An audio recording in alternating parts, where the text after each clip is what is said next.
ఒక్కొక్క రైతు 6 బోర్లు 4 బోర్లు 2 బోర్లు వేసి ఆశ కోసం నీళ్ళు వస్తాయేమో అని ప్రయత్నం చేసి మేము అప్పుల పాలైనామని చెప్పి వాళ్ళ యొక్క బాధలు చూస్తూ ఉంటే ఈ ప్రభుత్వం పూర్తిగా రైతుల్ని ఆదుకోవడంలో ఈరోజు విఫలమైందనేటువంటిది అర్థమవుతా ఉంది.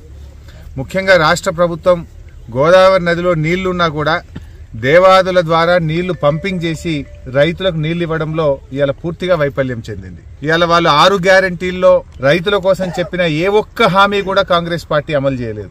ఆనాడేమో ఎలక్షన్ ప్రచారంలో అరచేతిలో వైకుంఠం చూపించిన కాంగ్రెస్ అధికారంలోకి వచ్చిన తర్వాత రైతులకు మాత్రం మొండి చేయి చూపించింది. డిసెంబర్ 9వ తారీఖునే 2 లక్షల రూపాయల రుణమాఫీ చేస్తామన్నారు. ఇవాళకి 100 రోజులు దాటింది. బాండ్ పేపర్లు రాసిచ్చిండ్రు, నోటరీ డాక్యుమెంట్లు తెచ్చి ప్రజల్ని నమ్మిచ్చిండ్రు, మోసం చేసింది. ఇవాళ ఆ రోజేమో బాండ్ పేపర్లలో ఇంటింటికి తెచ్చి ఇగో మేము ఎక్కంగానే మొదలే 2 లక్షలు మాఫీ చేస్తామన్నారు.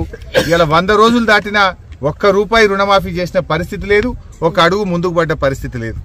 ఇగో మేముండగా మరి 10,000 రూపాయలు ఆ రోజు రైతు బంధిస్తే ఇగో మేము వస్తే 15,000 రైతు బంధిస్తామని చెప్పి నమ్మబలికిండ్రు. కానీ ఇలా 15,000 దేవుడమో ఎరుగు కానీ ఇచ్చే 10,000 కూడా ఈ రోజు బంద్ అయిపోయినటువంటి పరిస్థితి. ఇగో ఈ లక్ష్మిని అడిగినా, సత్యమ్మని అడిగినా, నరసింహాని అడిగినా, ఈడ ఎవరిని అడిగినా మాకు రైతు బంధు రాలేదు అని చెప్పి ఇలా వాళ్ళు చెప్తా ఉన్నారు.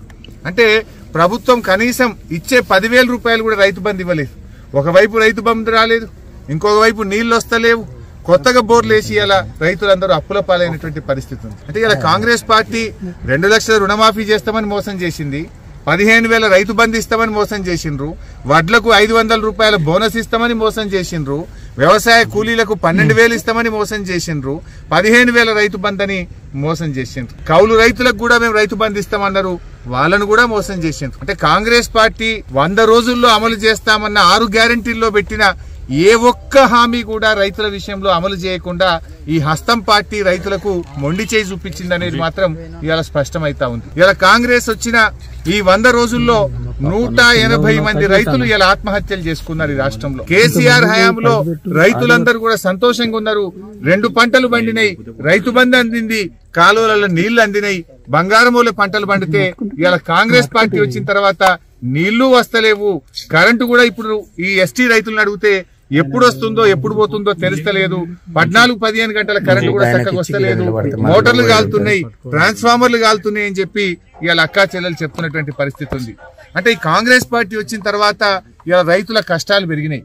కేసీఆర్ రైతు బిడ్డ గనక ఆయన ప్రతి నిమిషం రైతుల కోసం దండలాడిండు, సకాలంలో ఎరువులు ఇప్పించిండు, విత్తనాలు ఇప్పించిండు, కరెంట్ ఇప్పించిండు, కాలువ నీళ్లు ఇచ్చిండు, రైతు బంధు ఇచ్చిండు, రైతు బీమా ఇచ్చిండు, ఇచ్చిన మాట నిలబెట్టిండు కేసీఆర్.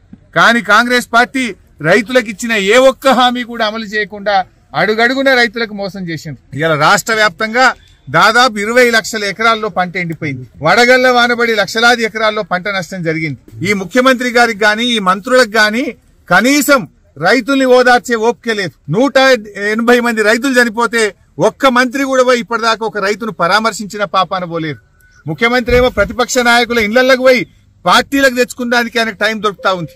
గేట్లు తెరిచినా అని మరి గెలిచిన ఎమ్మెల్యేలను గుంజుకపోయే ప్రయత్నం చేస్తుండు, మా బీఆర్ఎస్ పార్టీ లీడర్లను ఇళ్లకు పోయి గుంజుకపోయే ప్రయత్నం చేస్తుండు. కానీ ఇవాళ రైతులు పిట్టల్లాగా రాలిపోతా ఉంటే, చచ్చిపోతా ఉంటే ఒక ముఖ్యమంత్రి రాడు, ఒక మంత్రి రాడు, కనీసం పరామర్శించరు, ధైర్యం చెప్పరు, గా నీళ్లు ఏ శాత కాదు. నేను మొన్న ఎప్పుడో చెప్పినా, మేం గేట్లు తెరిస్తే అందరు మా పార్టీలో చేస్తారు. నువ్వు తెరవాల్సింది గేట్లు రాజకీయ పార్టీల కోసం కాదు, ప్రాజెక్టుల గేట్లు తెరువు, రైతుల పొలాలు కాపాడు, రైతులకు నీళ్లు ముఖ్యమంత్రి అంటే ఆయన చీమ గుట్టినట్టు కూడా లేదు. ఆయన నీళ్లిచ్చి ఇలా పంటలు కాపాడాలి. ఇలా ఈ ప్రభుత్వం తక్షణమే స్పందించి రైతులకు ఎకరానికి 25,000 రూపాయల నష్టపరిహారం ఇవ్వాలి. ఎక్కడైతే ప్రభుత్వ వైఫల్యం వల్ల, ప్రభుత్వమే పట్టించుకోకపోవడం వల్ల రైతులకు నష్టం జరిగిందో ఎకరానికి 25,000 రూపాయలు ఇచ్చి రైతుల్ని కాపాడాలి. తక్షణమే ప్రభుత్వం స్పందించాలి. అదర్వైజ్ ఏమైందంటే వాళ్ళ ఆత్మస్థైర్యం కోల్పోతా ఉన్నారు, ఆత్మహత్యలు చేసుకుంటా ఉన్నారు.